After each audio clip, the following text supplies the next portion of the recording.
Ya estamos aquí, buenas noches. Hoy hablaremos de la justicia restaurativa, a la que se derivaron el año pasado 18 asuntos. La mayoría eran delitos leves por lesiones, 13 de ellos se resolvieron de forma satisfactoria.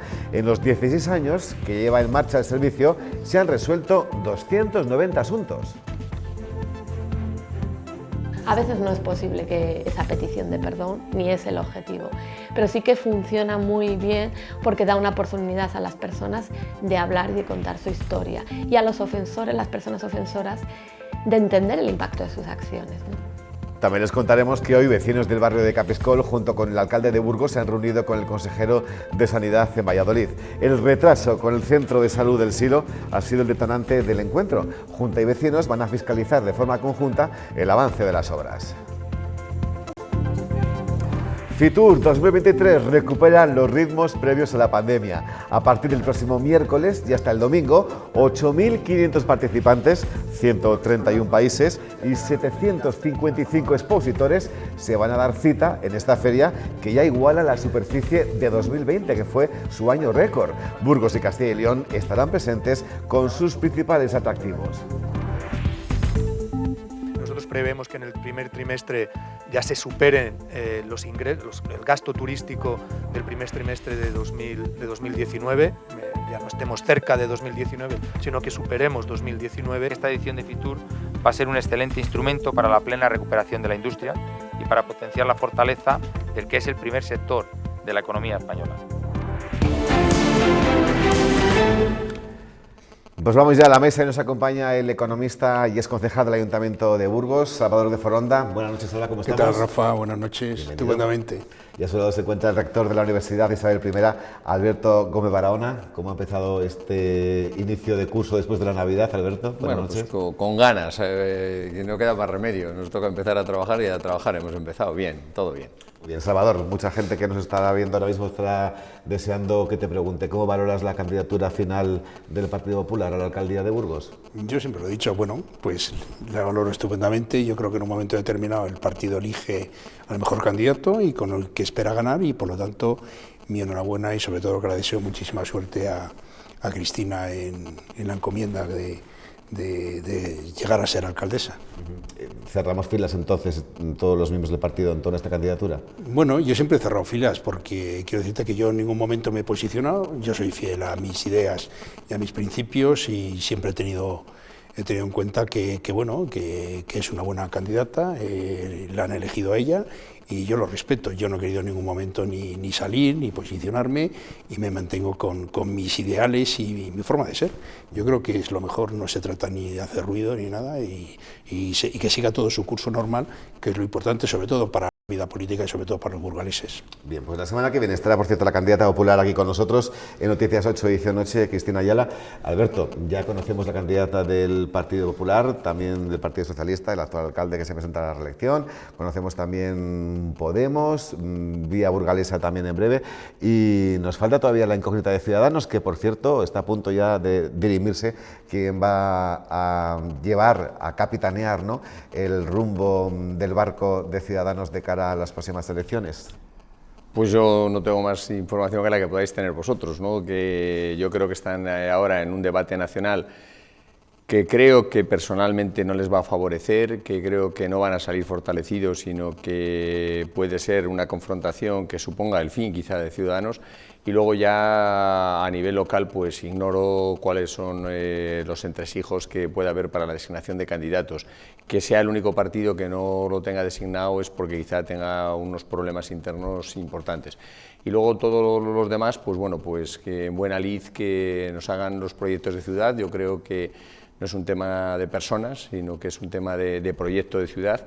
Y ahora pues abiertos al debate y a escuchar nuevas ideas, porque creo que la ciudad necesita nuevas ideas, porque el mundo cambia muy deprisa y la ciudad también tiene que adaptarse a ese ritmo de cambio. El caso es que estamos hablando en todo momento del 28 de mayo como la fecha en el calendario marcada como elecciones municipales y autonómicas en muchas comunidades, en la nuestra en teoría no, porque ya fueron en febrero pasado, pero el otro día Pablo Iglesias apuntaba la posibilidad de que Pedro Sánchez pudiera adelantar los comicios generales a abril de este mismo año.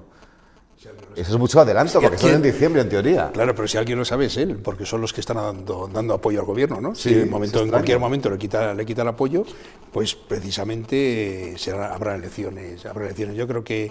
Yo pienso que seguirá y acabará la legislatura, se basará en una situación económica que le vaya favoreciendo y en ese momento pues las hará. ¿Crees que le beneficiaría o le perjudicaría al gobierno? A Pedro Bueno, Sánchez, al voy a presidente hacer del un gobierno. análisis muy personal, pero yo creo que Pedro Sánchez tiene por delante la presidencia europea, que para él puede ser clave, porque en este momento pues tiene que hacer frente a lo que ha sido la aprobación de los presupuestos, las modificaciones del Código Penal. Ahí tenemos las últimas encuestas. Yo creo que si yo fuera Pedro Sánchez esperaba agotar la legislatura, ¿no? Sí. No puedo decir nada más. Por lo tanto, me parece que son, si yo fuera, pero por eso yo creo que son cantos de sirena. Además está dicho por otro partido, otras circunstancias, y yo creo que tendremos las municipales y autonómicas donde corresponda en estos momentos y las generales en su momento. Ese es mi diagnóstico de este momento. Esta es la porra por la que apuesto. A fecha de hoy. Veremos a ver lo que pasa en adelante. Bueno, pues nuestro invitado es el secretario general de UGT FICA Burgos, Ramiro Marijuán, con nosotros. Buenas noches, ¿cómo estamos? Hola, buenas noches, muy bien, gracias. Que entre otras cosas viene a hablarnos de la iniciativa, ¿no?, del gobierno, que consiste en la contratación de extranjeros en origen. Ellos se han posicionado de forma muy firme, enseguida nos lo vas a relatar, pero antes sí que me gustaría, Ramiro, si quieres que contribuyeras con tu opinión al debate que teníamos con Salvador y con Alberto sobre los comicios locales, candidatos, esos hipotéticos o hipotético adelanto electoral del que hablaba Pablo Iglesias a nivel nacional al mes de abril. Bien, yo lo primero es recordar que no soy más que un humilde ciudadano de a pie, quiero decir que no tengo ninguna opinión muy acreditada como los que me han precedido en el uso de la palabra. Yo comparto absolutamente el análisis sobre las elecciones generales y también creo que no va a haber, que sería estúpido adelantarlas en ese momento, salvo que sucedan otros acontecimientos que así se lo aconsejen al presidente de gobierno. Yo creo que tal y como va la cosa no se va a dar. Con respecto a las candidaturas municipales, pues sí te puedo decir que me ha sorprendido la designación del candidato del Partido Popular, candidata. Ni para bien ni para mal, estoy muy alejado del ruedo político y no la conozco mucho, me culpa, no la puedo valorar. Sí que espero que tenga otro talante que el demostrado por los últimos portavoces del gobierno, perdón, de la oposición del Partido Popular en el gobierno municipal. Y bueno, pues sí que me dicen que es una persona de más diálogo y de más tal, y yo pues espero que tenga la fortuna de hacerlo bien y de beneficiar con su gestión a todos los burgaleses. No sé si será en el gobierno o será en la oposición. Y no había más análisis. Bueno, sí, voy a sí, de la Rosa a la reelección. De la Rosa a la reelección, de Podemos y el otro partido no sé absolutamente nada. Margarita Royo Podemos. Sí, y de Ciudadanos pues tampoco sé, me perdonáis, pero es que soy muy profano en estas cosas. Yo tengo mucho trabajo, meto muchas horas en lo mío y casi que no tengo tiempo ni de leer los periódicos más que lo que me afecta. Lo que sí que si me permites, ya aprovechando que estoy, creo que sí que sería una buena noticia que se adelantaran las regionales, las autonómicas. Esa sí sería una gran noticia. Entre elecciones en febrero. Por eso, pero otra vez no. No podemos seguir con este gobierno, con este presidente de las Cortes, no podemos seguir con gente que continuamente falta al respeto a sus compañeros y a los ciudadanos en general, y yo creo que sería bueno repetir y ver si podía haber otras opciones de otras mayorías o de la misma mayoría pero con otros socios, porque yo creo que deslegitiman el uso de la política. Decías que tu fuerte no es la política y que tú te dedicas a otras cosas. Precisamente a esas otras cosas le vamos a dedicar unos minutos enseguida, pero antes vamos con la actualidad del día, porque el Ayuntamiento de Burgos pone en marcha los trámites necesarios para dotar al barrio de San Pedro y San Felices de un nuevo polideportivo. Después de 3 años se comienza de cero con el reto de tener el proyecto redactado antes de que finalice el mandato municipal, es decir, antes del mes de mayo. En diciembre de 2019 se adjudicó a Arana y Muñoz Edita la redacción del proyecto del nuevo polideportivo de San Pedro y San Felices. 3 años más tarde, el Ayuntamiento rescinde el contrato con dicha consultoría por incumplimiento y prepara ya un nuevo concurso. Confiamos en que este trámite administrativo para poder preparar la licitación y la adjudicación del proyecto, así como la redacción del mismo, pueda estar finalizado antes de que finalice la actual legislatura. Más avanzada está la tramitación para reparar el hundimiento de la calzada en Reyes Católicos. La Junta de Gobierno local ha dado hoy el último paso previo al inicio de las obras. Hemos aprobado el nombramiento del director facultativo y del coordinador de Seguridad y Salud de las obras del hundimiento de Reyes Católicos.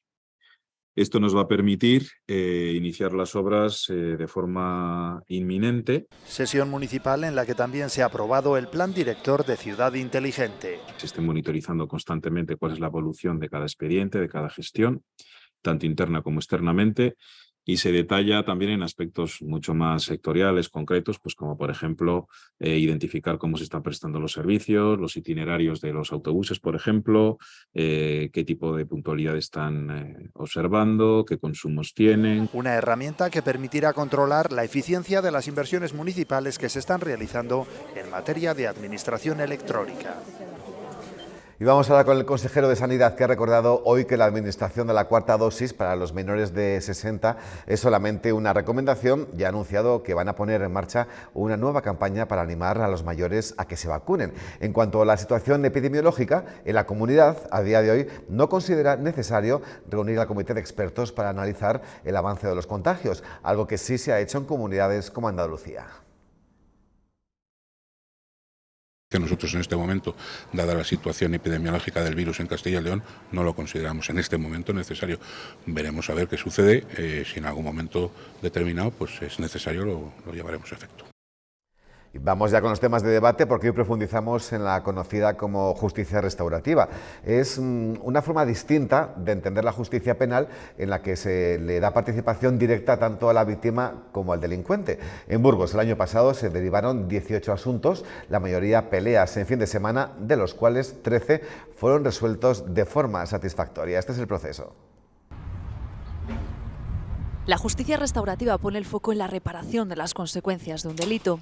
Buscar la responsabilización del ofensor y la reparación de la víctima. A veces no es posible que esa petición de perdón, ni es el objetivo, pero sí que funciona muy bien porque da una oportunidad a las personas de hablar y de contar su historia. Se resuelven desde conflictos cotidianos hasta delitos graves como abusos sexuales, pero se excluyen los casos de violencia de género. A veces la reparación no se puede dar material, no se puede devolver a la persona a la situación anterior, cuando fue abusada, por ejemplo, pero sí se puede hacer un acto que son dignas de respeto y consideración. A veces frena a las víctimas ese posible encuentro con el ofensor, pero el servicio ofrece también programas individuales.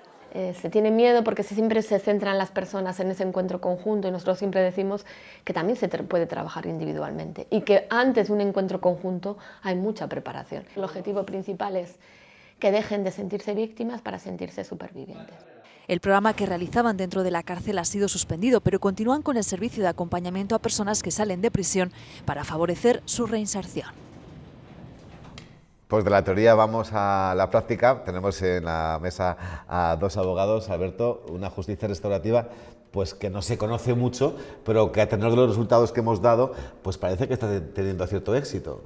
Sí, bueno, yo creo que es una fórmula, yo no soy penalista, pero es una fórmula, y conozco a Virginia, que fue alumna mía también, que todo el mundo ha pasado por las aulas, y bueno, yo creo que es una forma de buscar cierta empatía, en primer lugar, entre la víctima y el autor, ¿no? En primer lugar, restaurar, intentar que no sea todo un proceso penal en el que el juez decide y pone una sentencia sin más. Yo creo que estas formas forman parte de esa cultura de la conciliación, de la intermediación, de evitar que el posicionamiento del juzgador o del juez sea la última instancia, que siempre pues, es más traumática, ¿no? Entonces yo creo que todo lo que sea avanzar en los procesos de conciliación, de mediación, de reparación, más que buscar en sí lo que es la condena, pues es positivo, y hay un grupo de gente, y digo que conozco a Virginia, que lleva trabajando muchos años en esta materia, que es alentador de buscar nuevas vías, porque detrás del delito, siempre lo estudiábamos, no es tanto la pena como precisamente recuperar también la pena por el castigo, pero también recuperar al delincuente a que se dé cuenta del alcance de sus actos y que no se vuelvan a cometer, ¿no? Y entonces, bueno, pues yo creo que estas medidas ayudan y son positivas. Sí, bueno, ya hemos visto que hay delitos como, por ejemplo, los relacionados con violencia de género que no entran dentro por su magnitud, ¿no? Y su gravedad. Es normal. Es lógico. Salvador. Es de las cosas mejores, fíjate, que te voy a decir que se ha hecho en la justicia, ¿no? El juntar lo que es a dos personas por un delito cometido, una pelea, que cada uno cuente lo que es la verdad entre ambas partes, sobre todo que se pueda impartir justicia, que haya una reparación y sobre todo que se llegue a una no repetición de las causas que la han originado, ¿no? Yo creo que engloba todo lo que hoy podemos pedir como ciudadanos dentro de la justicia, ¿no? Que haya verdad, que haya justicia, que haya reparación y que haya restauración, ¿no? Con lo cual yo creo que es un éxito en esos 18 casos y yo creo que habrá más. Bien, pues vamos con el tema del día en lo político a nivel nacional, porque hoy ha entrado en vigor la reforma del Código Penal y ya tenemos sus primeros efectos. El juez de Llarena, Burgales por cierto, ha retirado hoy mismo a Carles Puigdemont el delito de sedición en un auto en el que se ha mostrado muy crítico con estos cambios penales, aunque sigue procesado por malversación y también por desobediencia.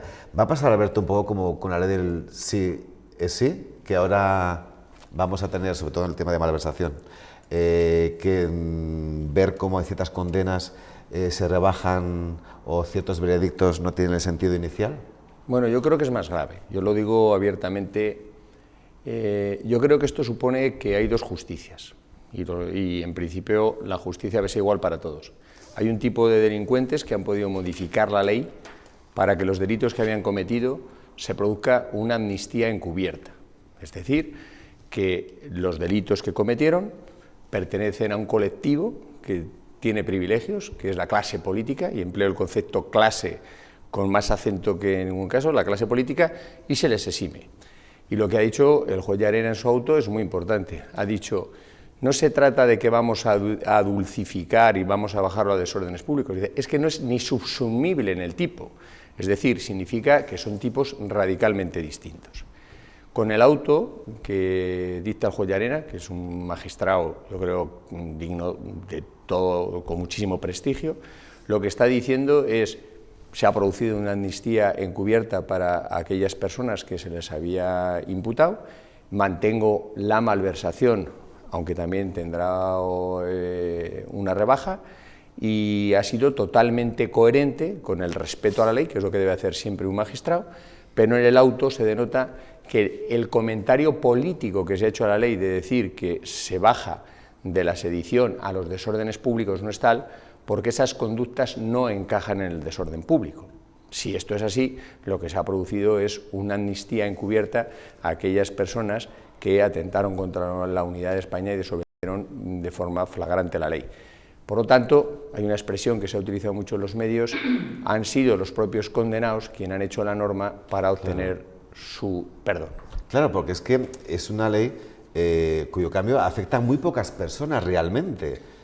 Claro, y con el delito de malversación lo vamos a ver exactamente que a la ley del sí es sí, que gente que malversó, y no olvidemos que fue una de las causas de la moción de censura, gente que malversó se va a ver beneficiada. Y además el argumento que se utiliza yo no lo comparto mucho, porque si yo malverso para ayudar a mi partido, que es mi partido el que me va a mantener en mi escenario de poder, yo creo que indirectamente sí que tengo un lucro personal.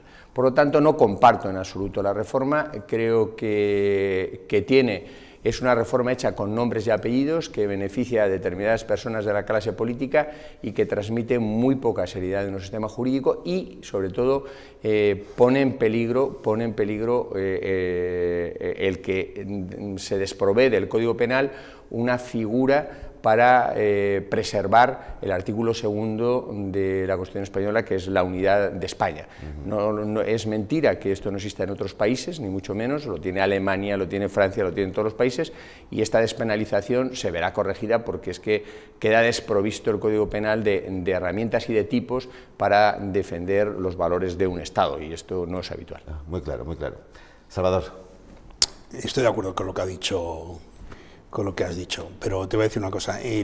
Cuando se habla, por ejemplo, de que es para despolitizar lo que es la política, a mí me llama la atención porque parece ser que hay una justicia a lo que es a la clase política y otra que no, y que es diferente a lo que son los ciudadanos. Decía, por ejemplo, había un historiador que era Jonathan Simpson, que era un juez y historiador británico, ¿no?, que en una de sus historias de las que contaba, decía que la caída de las democracias en los países vienen por estas consecuencias, estas cosas, no por la entrada de carros de combate con generales al frente, ni mucho menos, sino por determinados personajes que con trajes de camisa o corbata o sin corbata, pero bien hechidos, ¿no?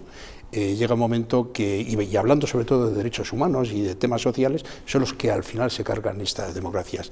Yo sí que es verdad que cuando hablan por ejemplo, de la situación en Cataluña, ¿no? Que si esta despolitización, ¿no?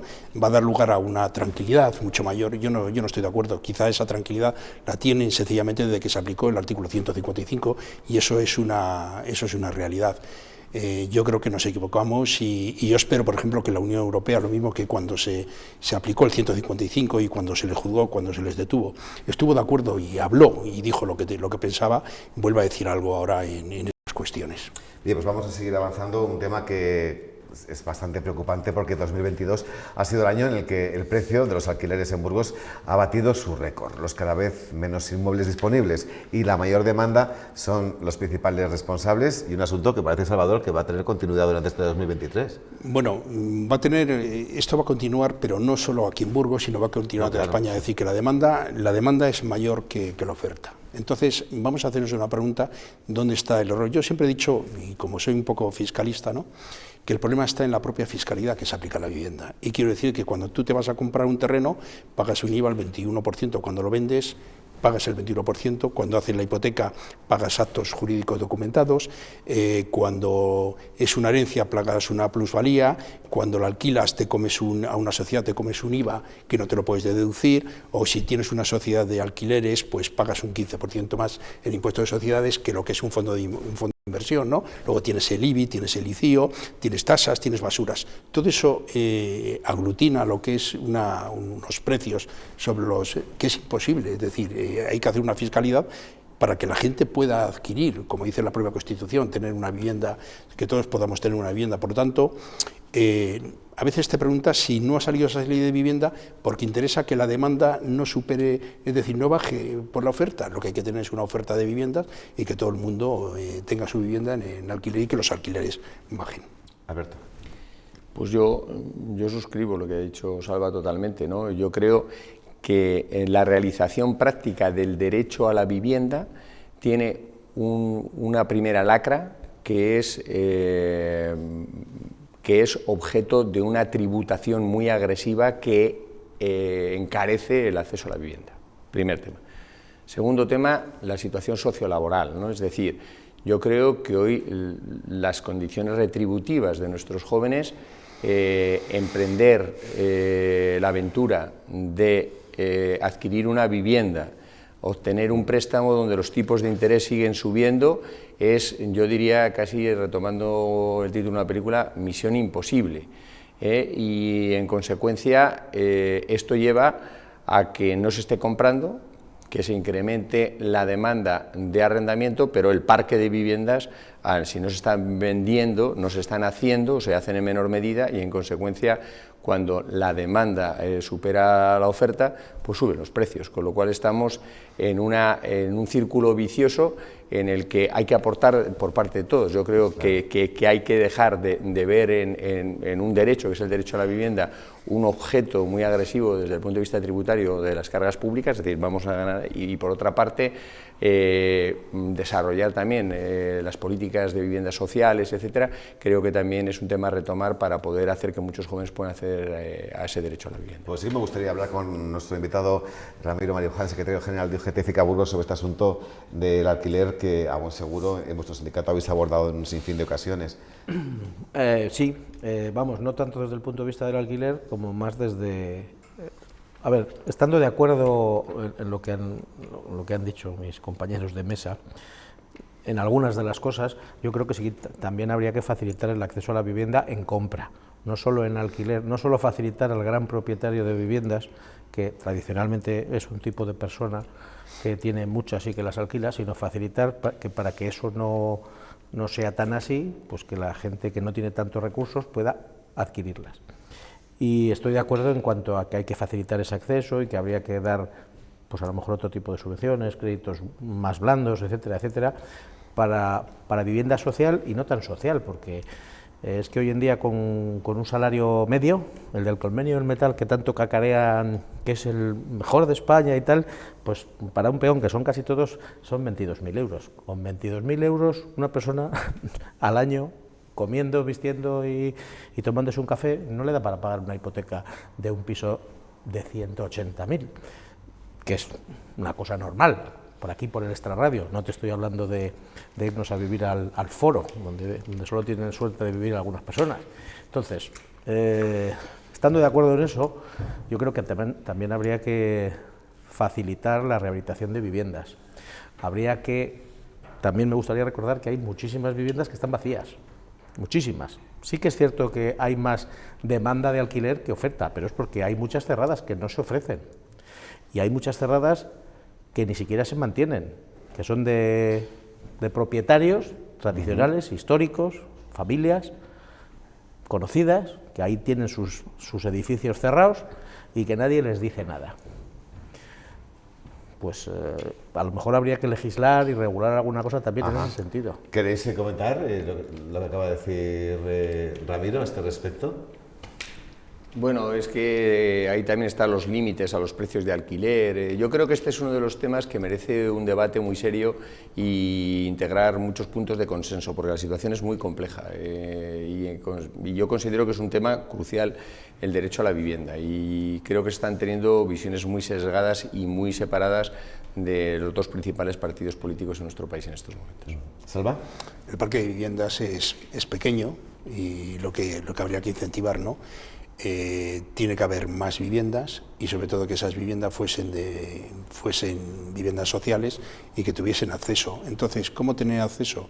Quizás el acceso tiene que venir sobre todo por subvenciones y por ayudas sociales, o por llegar a, por ejemplo, voy a poner un ejemplo, vamos a suponer, por ejemplo, que en un momento determinado el Estado ha recaudado 20.000 millones más de euros con respecto al año 2021. Bueno, pues en vez de coge de esos 20.000 millones de euros y reparte y ayuda en subvenciones y aporta para que puedan adquirirse el piso. Y yo creo que es lo mejor, es decir, tienes que ir a una situación verdaderamente de social y del parque de viviendas. Ahora bien, las competencias de los ayuntamientos, ¿tienen competencias los ayuntamientos en los parques de vivienda? No, ¿quién tiene las competencias? La Junta de Castilla y León, con lo cual entramos también en otro tema de competencias para llegar a lo que está diciendo Ramiro, a ese precio que pueda ser competitivo y que puedan entrar aquellas personas que tienen esos ingresos de 22.000 euros, que tienen tanto derecho como el que tiene 50.000 o 60.000. De acuerdo, venga, pues vamos al tema principal de la presencia de nuestro invitado, que UGT se opone a la contratación de extranjeros en origen, a la iniciativa del Gobierno de la Nación. Vosotros decís que no, en base a que no lo vais a permitir, teniendo en España 3 millones de parados, obviamente, pero hay quien ha notado un cierto tinte racista en esa forma de argumentarlo, ¿no? Sí, de hecho los titulares así lo indican y nos acercan a fuerzas políticas que no queremos ni parecernos. Es decir, yo creo que hay que profundizar un poco más en las razones que le han llevado a nuestro secretario general a hacer este tipo de manifestaciones, que comparto. Comparto. Pero lo comparto a lo mejor no en la forma en la que se ha sacado, pero en el fondo absolutamente, porque no es nuevo. Nosotros ya desde el auge, desde el boom de la construcción, ya advertíamos de que la llegada de trabajadores extranjeros, en aquellos casos muchos ilegales, y muy a su pesar, eran explotados, y aun con todo y con eso cobraron el doble que lo que cobraban en sus países de origen. Entonces, no podemos culpar a este tipo de personas del dumping salarial que producen.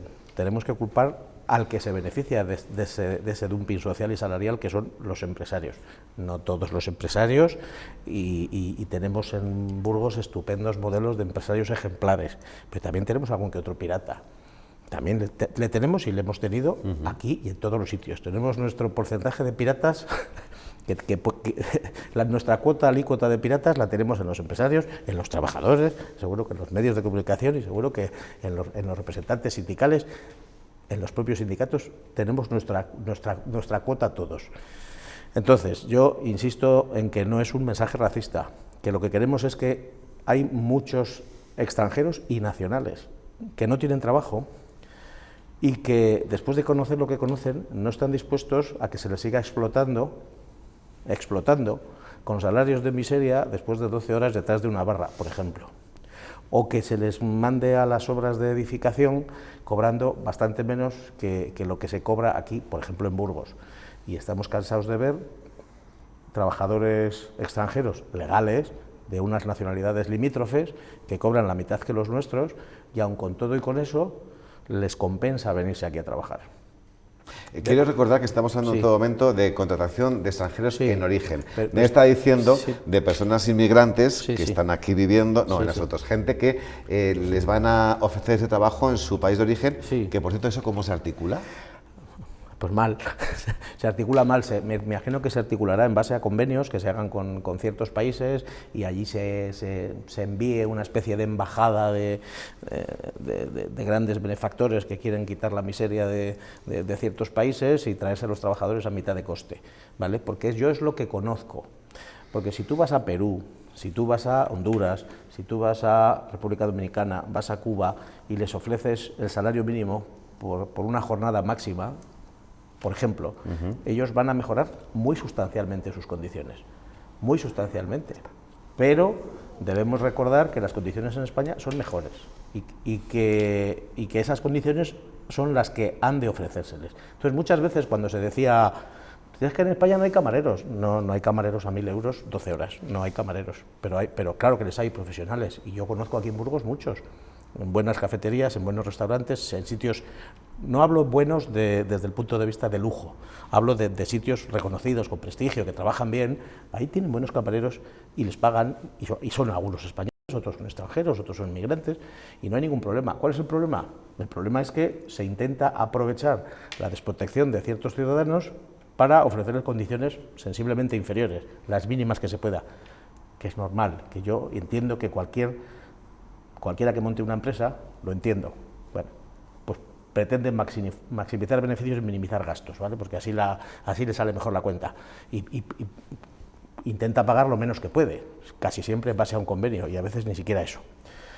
Pero con tanto nivel, recordemos que estos, además de... Perdona, es que estoy intentando seguirte. ¿Nos estás diciendo que muchos de estos trabajadores vienen engañados al sitio de destino? No. ¿O bajo una promesa de un sueldo que triplica el que ganaría en su país? Sí, y que es el salario mínimo en España en el mejor de los casos. Claro, así es. ¿Cuál es el salario mínimo de Cuba, de República Dominicana, de Honduras, de Perú? Allí ¿cuánto cobra un camarero? ¿Cuánto cobra un albañil? ¿Cuánto cobra un soldador? Pues vienen aquí con el salario mínimo e incluso menos, ¿no? Y ellos, para ellos aquí son capitanes generales, porque les da para vivir y les da para enviar a su país. ¿Qué es lo que pasa? Que aquí en España, afortunadamente, hemos avanzado y tenemos otras condiciones. Ya no somos el culo de Europa, ya tenemos unas condiciones que hemos mejorado y que nos ha costado mucho. A mí solo 30 años, pero ha habido gente que ha dedicado 30, 50, 100 años, y mis antecesores y los antecesores de mis antecesores, toda esta gente han dedicado toda su vida profesional a mejorar las condiciones que ahora, en base a este tipo de llamadas en origen, que pueden sonar muy bonitas, pues lo que hacen es traer gente con condiciones peores, porque habrá quien respete los convenios y las regulaciones y habrá quien no. Pues quería comentar también esto con Salvador y con Alberto Barahona. Hablamos de esa contratación, esa sugerencia del gobierno, ¿no? Para encontrar mano de obra en determinados sectores donde no nos encontramos aquí en España, pues de contratarlos directamente en origen. Salvador, sobre todo las explicaciones que ha dado nuestro invitado Ramiro Marijuán. Yo soy partidario que de origen, si tiene una cualificación determinada, profesional, que está certificada, ¿por qué no van a venir, no? Sencillamente lo digo porque actualmente yo lo que veo a nivel de despacho, que hay una carencia en determinadas profesiones, ¿no? Y eso se está pidiendo. Entonces, yo estaría de acuerdo contigo, Ramiro, siempre y cuando el propio Estado obligase a aquellos que están ese 14% del paro, esos 3,5 millones, que les obligasen a coger esos puestos de trabajo. Pero resulta que no se está haciendo. Entonces, al final, pues el empresario tiene que seguir con su empresa, tiene que funcionar, y si hay alguien, por ejemplo, transportistas, que vienen de origen, transportistas, ¿por qué no les vas a coger si hay una cadencia de ellos, ¿no? Entonces, yo creo que para que el empresario lo tiene otra visión. Sí que es verdad que cuando vienen aquí vienen con esas diferencias del salario mínimo, de sueldos, que para ellos pues es extraordinario, que hay muchos que cobran también que cobran en B, hay otros que pagan tal. Esa es una auténtica ¿Por qué no hay realidad. transportistas? ¿Por qué no hay camareros? ¿Por qué no hay? Por el sueldo. Bueno, por el sueldo y por las condiciones, ¿no? Porque es todo en conjunto. A lo mejor si les pagan así, pero les hacen trabajar 4 horas al día, pues a lo mejor están muy a gusto, aunque luego se tengan que buscar otra cosa. Es verdad, pero un ayudante administrativo cobra como un camarero y no hay falta de auxiliares administrativos. Sí, pero claro, porque sí, que los depende trabajos... del sector, ¿no? No, pero que es que la mayoría de la gente, los que somos más simples, valoramos esfuerzo y salario. Es decir, ¿cuánto me cuesta ganar 1.000 euros? ¿Cuánto me cuesta ganar 2.000? ¿Cuánto me cuesta ganar 3.000? Y a veces, en base a eso, elegimos nuestros trabajos. ¿Qué pasó? El que pueda elegir. Claro, no elegimos, no, está claro.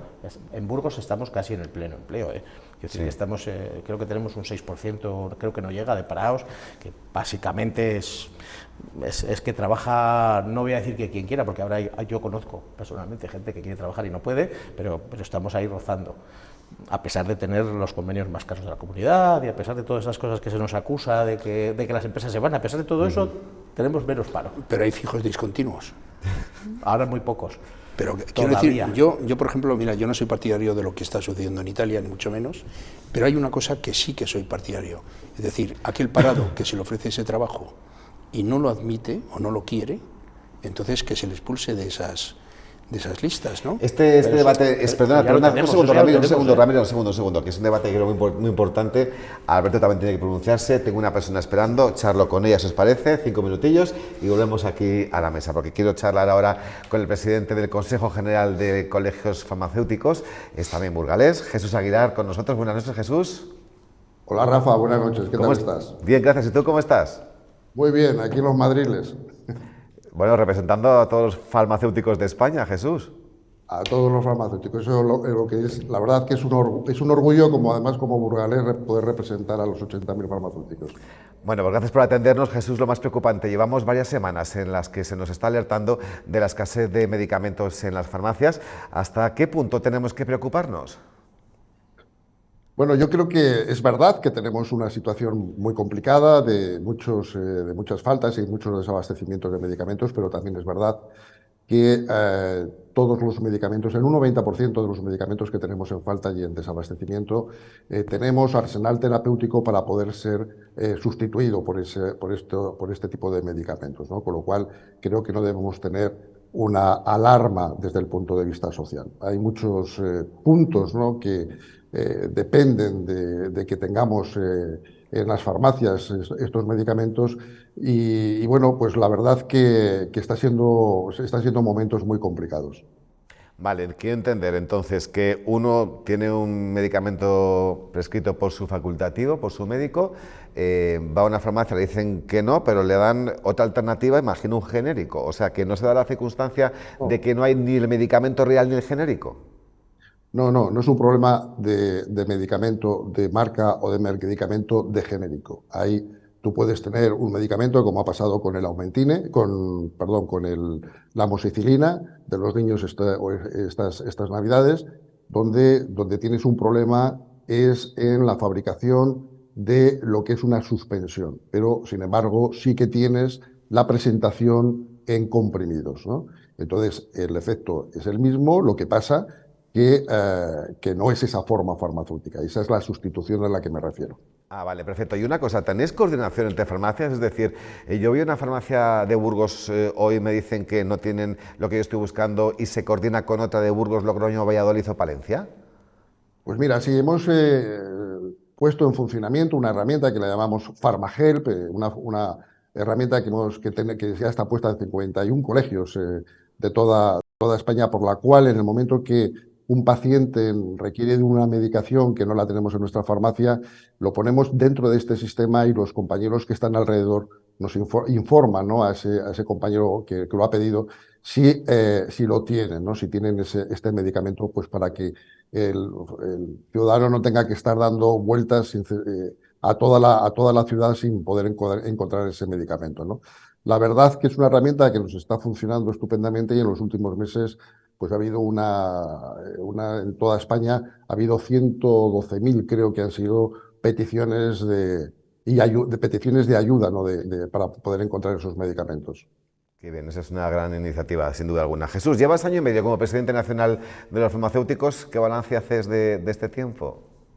Bueno, Rafa, llevo 7. Lo que pasa es que en el último mandato... de la última legislatura, perdón, quería decir. De las últimas elecciones. Sí, a mí me ha tocado el último mandato, sí.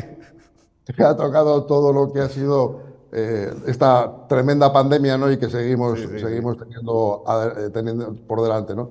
Pues la verdad que el balance es muy positivo porque, bueno, la profesión ha crecido mucho, ha avanzado mucho en todos los campos profesionales, desde el punto de vista sanitario y desde el punto de vista social. Creo que ha habido unas últimas encuestas que, ahora que está tan de moda el mundo de la encuesta, a través de pues, la consultora de Narciso Michavila de GAT3, con respecto a la satisfacción de los ciudadanos con respecto a sus farmacéuticos y a sus oficinas de farmacia, y realmente los resultados son tremendos, ¿no? Son unos resultados en los que algunas veces a mí me da vergüenza, ¿no?, comentar, ¿no?, porque parecen resultados de estos a la búlgara, ¿no?, donde un 90% de los ciudadanos pues, consideran que el servicio que se está dando desde las oficinas de farmacia es un excelente servicio y que los farmacéuticos pues, deberíamos tener, además de los trabajos que ya llevamos a cabo desde el punto de vista asistencial y sanitario, pues un mayor rol dentro de este mundo de la sanidad, ¿no? Muy bien, pues bueno, te queda año y medio todavía de legislatura, ¿no? ¿Qué decimos? Efectivamente, Rafa, efectivamente. Te voy a preguntar que por último, que si crees que vuestras competencias son suficientes o que aún el farmacéutico podría ocupar un papel más relevante en la cadena sanitaria. Bueno, yo creo que está claro, ¿no? Yo creo que lo hemos visto durante toda la pandemia. Hemos visto esa cruz que tienes en estos momentos en el monitor, ¿no? En la pantalla, esa cruz verde de la farmacia que nunca se ha apagado en ninguna farmacia española, y el trabajo y el desarrollo que durante toda esta pandemia hemos podido hacer los farmacéuticos, ¿no? Creemos que ese es el ejemplo de lo que hay que seguir. Hemos visto pues todo lo que se ha ido haciendo en todo lo que han sido las dispensaciones colaborativas con las farmacias hospitalarias y las farmacias de la oficina de farmacia, la farmacia comunitaria, como hemos visto, bueno, pues todos los temas de los test, todos los temas de las mascarillas. Creemos que podemos tener un papel todavía mucho más potente y de ayuda al sistema sanitario, además en unas situaciones en las que el sistema sanitario se encuentra, bueno, pues muy constringido, con muy pocos recursos y con mucha necesidad y mucha demanda, ¿no? Pues Jesús Aguilar, muchísimas gracias por estar con nosotros en Noticias 8 Edición Noche. La próxima vez aquí en Plató serás muy bienvenido. Muy bien, muchas gracias. Gracias, buenas noches. Pues seguimos aquí con nuestra mesa, con Ramiro Marijuán, con Salvador de Foronda, Alberto Gómez Barahona. Alberto no se había pronunciado porque ha sacado el tema, Salvador, de los contratos fijos discontinuos, que es muy interesante, pero me gustaría saber la opinión de Alberto respecto al tema principal, ¿no?, de la presencia de nuestro invitado, de esas contrataciones en origen a extranjeros. Bueno, yo lo voy a intentar plantear mi visión desde un punto de vista práctico. Tenemos, por ejemplo, una situación casi de pleno empleo en la ciudad de Burgos, y imaginémonos que las empresas necesitan trabajadores, pues hay que buscarlos. Y hay que buscarlos, y si la oferta de empleo nacional no es posible, pues ¿por qué no vamos a utilizar la oferta de empleo exterior? Y desde el punto de vista de los derechos, incluso yo diría de los derechos humanos, no solo de los derechos laborales, me parece mucho mejor que llegue un trabajador extranjero con un contrato de trabajo, porque presumimos que si el contrato de trabajo viene con él, es con todos los requisitos legales que tiene que tener, a que venga alguien sin contrato de trabajo. Si viene alguien sin contrato de trabajo, es una persona vulnerable, sometida a mafias, a tramas, a explotadores. Por lo tanto, yo creo que desde el punto de vista de la oferta de empleo es bueno que además, cuando no se encuentran en el sistema nacional, se pueda buscar en el exterior y que vengan con contratos, y desde el punto de vista de la demanda de empleo y de tercer mundo y de personas que necesitan trabajar en otros países y en otras mejores condiciones, pues también es una buena solución. Sí que soy partidario. Otra cuestión distinta es de que se puede decir hoy, y es que tenemos 3 millones de parados. A esto también hay que abordarlo. Yo creo que habrá que analizar a aquellas personas que dicen que no quieren ocupar un puesto de trabajo. Tendremos que revisar los sistemas de cualificación profesional para acceder a los puestos de trabajo, pero creo que son dos temas distintos. Uno es la empleabilidad de quienes están en el desempleo y otra es que puedan llegar en mejores condiciones trabajadores extranjeros, pero que vengan ya con un contrato. A mí me parece positivo, tanto para la empresa como para los propios afectados. De todas formas, decimos, Ramiro, que no encontramos trabajadores aquí, pero las condiciones del salario mínimo interprofesional las marca el gobierno, ¿no? No puede haber nada por debajo de todo eso. Afortunadamente, en los últimos años ha subido significativamente. Por eso. Quiero recordar que hace, no sé, 8 o 10 años estaba en 600 euros. Ahora, había una serie de compromisos que se han incumplido siempre con otros gobiernos y pues, aunque ha suscitado mucha polémica, sobre todo entre las patronales, pues se han subido los salarios mínimos, menos de lo que deberían, pero se han subido. Estando de acuerdo con lo que decía Salvador y Alberto. Con Salvador menos, con Alberto más. Sobre todo en lo último. Soy más social. No, claro, es que detrás de Salvador se ve su perfil liberal. No lo digo como insulto, lo digo como... ¿Y Alberto es más progresista? Como los jueces, esto es como los jueces. Escúchame, oye, no me juzguéis, que yo solo opino, no me juzguéis. Me vais a permitir que a Salvador lo conozco y además se ha manifestado políticamente, a Alberto lo conozco menos y no me atrevo a decir qué es ni qué no debe ser, pero desde luego que Salvador es cuando menos liberal. Entonces, en ese planteamiento liberal de las necesidades de las empresas y de que pues comparto menos, ¿vale?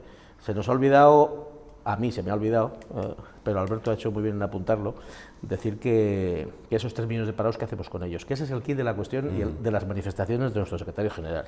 Es decir, ¿nos oponemos a que vengan trabajadores extranjeros? Jamás. Hemos dicho que hacen falta muchos trabajadores extranjeros para que trabajen, porque con el cambio de la pirámide poblacional, si no vienen gente joven a trabajar a España, y en España no los fabricamos, la gente joven pues tendrán que ser extranjeros. Entonces esos son los que, trabajando y cotizando, van a permitir que se mantengan nuestros sistemas de pensión con algún que otro ajuste, como el que están intentando hacer ahora, al que por cierto nos oponemos. Dicho esto, los 3 millones de parados, lo que hay que hacer es... yo sé, y ya lo dije al principio, que hay una cuota de piratas, de pillos, que viven de la subvención, que viven de la prestación, que viven de una cierta economía subelegida, y eso lo único que podemos hacer es controlar y ser más duros en el cumplimiento de las normas. Pero quiero recordar que eso de no quiero trabajar no se puede, porque cuando accedes al desempleo firmas un compromiso de actividad, y si te ofrecen un empleo y le rechazas, te quitan la prestación. Otra cosa es que seas... Aquí en España actualmente sí, no. Sí. ¿Cómo que no? No, hay muchísimos casos que no. Es decir, no se lleva a rajatabla, quiero decir. Bueno, escúchame, yo no sé lo que se lleva a rajatabla y tampoco lo que se pretende. Y tampoco lo critico, ¿eh? Si tú lo que pretendes, voy a poner un ejemplo, es que un ingeniero de proyectos que acaba de finalizar en Grupo Antolín, en Mentelen, en cualquier empresa grande de Burgos, le ofrezcan un trabajo en la vendimia en Francia y tenga que ir, o en Aranda, pues a lo mejor es que no hablamos de lo mismo. Dice, no, estás parado, vas. Hombre, a lo mejor no es que se le caigan los anillos, pero a lo mejor no... Otra cosa es que a lo mejor otro peón agrícola pueda acceder a eso, o un peón de la construcción. Oye, cada uno tiene sus circunstancias personales y familiares. No, pero que están tasadas las causas por las que puedes rechazar un empleo. Sí, lo que puedes alegar para decir que no. Si te toca ir a trabajar a Gerona, a coger fruta... Pues estoy casi fuera de tiempo, Ramiro, pero por alusiones tiene que hablar Salvador, con el cariño que le tienes. No, que conste que le tengo cariño, ¿eh? No sé. Hemos discutido en mesas de diálogo, pero bueno, además muy bien.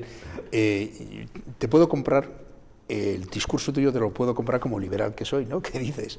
Pero hay una cosa que es verdad, ¿no? Yo voy a hablar no de la persona que anda por la calle, que no estoy en el sitio donde se tiene a toda la gente parada, ¿no? Y tienes el sistema informático que te dice por qué está. Yo lo único que sé es que dentro de la construcción, dentro de los hosteleros y dentro del comercio, vas por ahí, te encuentras anuncios pegados en los cristales pidiendo gente. y eso no se cubre y hay 3,5 millones de parados. Entonces, yo como ciudadano, sin entrar en un debate de por qué está sucediendo, yo me pregunto que no son unos trabajos como muy cualificados, como hablabas de un ingeniero que tiene que estar preparado, para que sean asumidos en un momento determinado por cualquier persona que está parada. Entonces, la pregunta que me hago yo, ¿por qué no se accede? ¿Por qué hay esos anuncios cuando el sitio mayor es 3,5 millones de parados? Y si estuviéramos en un pleno empleo, ahora el ayuntamiento va a crear una oficina de empleo. Una oficina de empleo para distribuir. Entonces, ¿dónde estamos? Es decir, llega un momento que me pierdo. Pues tenemos que dejar aquí el debate, pero encantado de volver a recibir a Ramiro Marijuán en esta mesa, porque son asuntos que hablamos de forma muy cotidiana, por desgracia, todo hay que decirlo, pero cuantas más opiniones haya, pues mucho mejor para todos, para formar cada uno la nuestra. Así que, Ramiro, muchísimas gracias, buenas noches. A vosotros por invitarme. Sabor de Foronda y Alberto Gómez Barahona, lo mismo, que descanséis. Muchas gracias. Muchas gracias, Rafa. Ha sido un placer recibiros. 2 minutillos y venimos rápidamente a hablar del Festival de Escena Abierta, que comienza mañana en el Teatro Principal. Hasta ahora.